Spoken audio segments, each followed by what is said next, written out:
be planting our CBG at. This is the reason why we're doing it in strips like this, is so we don't come in and we don't mess up the mycorrhiza that's growing out here across this field. What we're wanting to do is we're messing it up a little bit in that area, and that's so that we can amend the soil. We're putting down the horse manure. We also use some rabbit manure. We use quail manure. Some of that we do right at the time of when we're planting.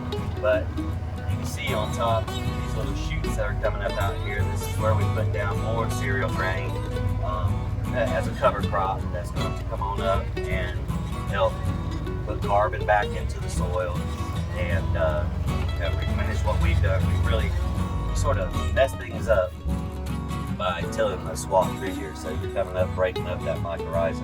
What we're wanting to do is to repair that. So yesterday I came in, we shot mycorrhiza on it, we shot the azos bacteria on it, just to help get things moving. We're going to let it set. This is going to set until the end of May.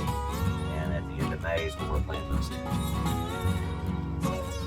So it's all a process. All this has to, fall in line and at a certain time for it to be right. But this is a project at hand.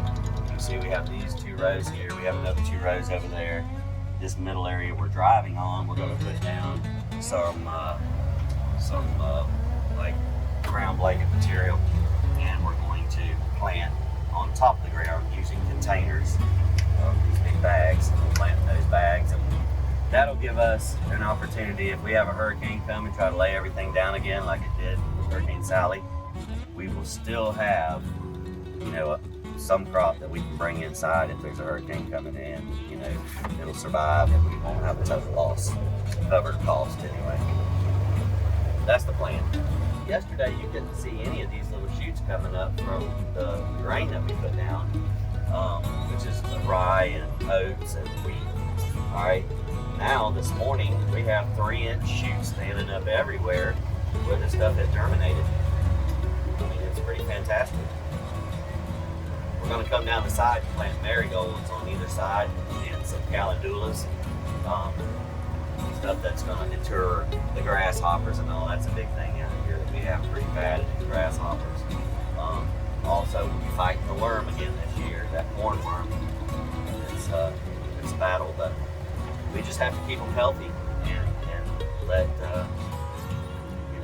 them be able to fight it off. Have a good immune system. They can fight a lot of stuff off.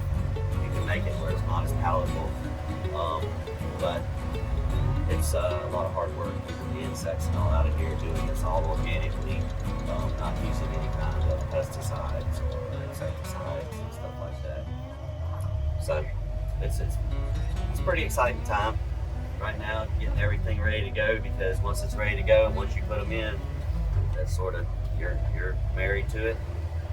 You've got to deal with whatever you sow.